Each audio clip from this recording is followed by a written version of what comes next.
Quel regard l'ancien Premier ministre que vous êtes porte sur la réforme en cours de la décentralisation? D'abord, elle n'est pas encore complètement bouclée. On va voir ce que donne le débat à l'Assemblée nationale. Je pense qu'elle pose pour les communes en particulier toute une série d'interrogations et d'inquiétudes sur l'avenir de cet échelon de base de notre démocratie. Est-ce qu'on va vers une fusion des communes au sein d'intercommunalités qui absorberait petit à petit toutes les compétences, ou est-ce qu'on va respecter un équilibre entre la nécessaire mutualisation des moyens et puis le fait que la proximité, elle se joue sur le terrain dans les communes. Je pense que c'est ça la principale interrogation. Concernant les métropoles, faut-il selon vous les créer de façon automatique et comment cette question se pose-t-elle à l'échelle de la communauté urbaine de Bordeaux? Moi, je suis toujours partisan de la souplesse et de la liberté. Je pense que le Sénat a eu raison de demander que cette transformation en métropole ne soit pas obligatoire ou automatique, mais qu'elle repose sur un vrai débat entre les communes. Nous l'avons en ce moment évidemment à Bordeaux, où la communauté urbaine a des compétences importantes, mais où le fait communal, comme dans beaucoup d'endroits aussi, est extrêmement fort.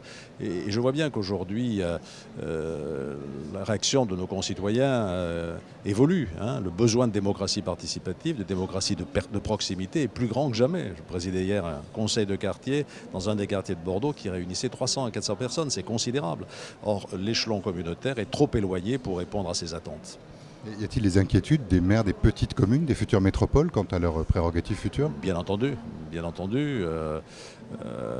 mais aussi des communes les plus importantes. Donc je pense que nous devrions réfléchir à ce principe qu'on évoque aussi au niveau européen, qui est celui de la subsidiarité. À quel niveau peut-on rendre le meilleur service au meilleur coût et avec le plus de proximité?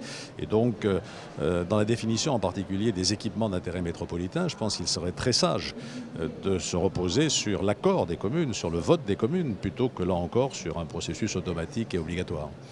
Un autre sujet brûlant du moment, c'est la réforme des rythmes scolaires. Ça préoccupe énormément les maires. Comment ça se passe-t-il à Bordeaux? Difficilement.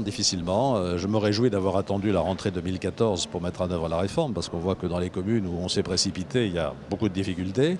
Nous avons fait une très longue concertation, très approfondie aussi, et on arrive difficilement au bout du chemin, notamment en ce qui concerne les écoles maternelles, où les choses sont peut-être plus sensibles encore.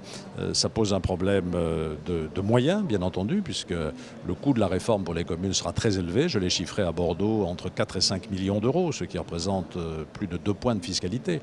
Et en même temps, on voit bien qu'on a du mal à trouver le système qui satisfasse à la fois les enseignants, les parents et le bien-être des enfants. Donc j'espère que nous allons y arriver, mais la concertation n'est pas encore tout à fait achevée. J'ai transmis une proposition à chaque conseil d'école. Ils sont en train de délibérer. Je ferai la synthèse de ces retours et on verra jusqu'où on peut aller. Mais l'annonce qui a été faite hier par le Premier ministre, comme quoi le fonds d'amorçage sera prorogé, vous satisfait? Vous demandez sa pérennisation? Très partiellement, puisque notre évaluation à Bordeaux, c'est à peu près 300 euros par enfant, le coût de la réforme. Et là, la compensation qui est annoncée est évidemment très insuffisante. En plus, nous n'avons pas d'assurance sur sa pérennité, comme vous venez de le dire. Le transfert de charge, il va être pérenne une fois que la réforme sera mise en œuvre. Et donc, si on met ça en regard des coupes qui sont faites dans les dotations de l'État aux collectivités, on se rend compte que nous sommes dans un effet de ciseaux qui est très difficilement supportable et qui explique l'inquiétude de tous les maires.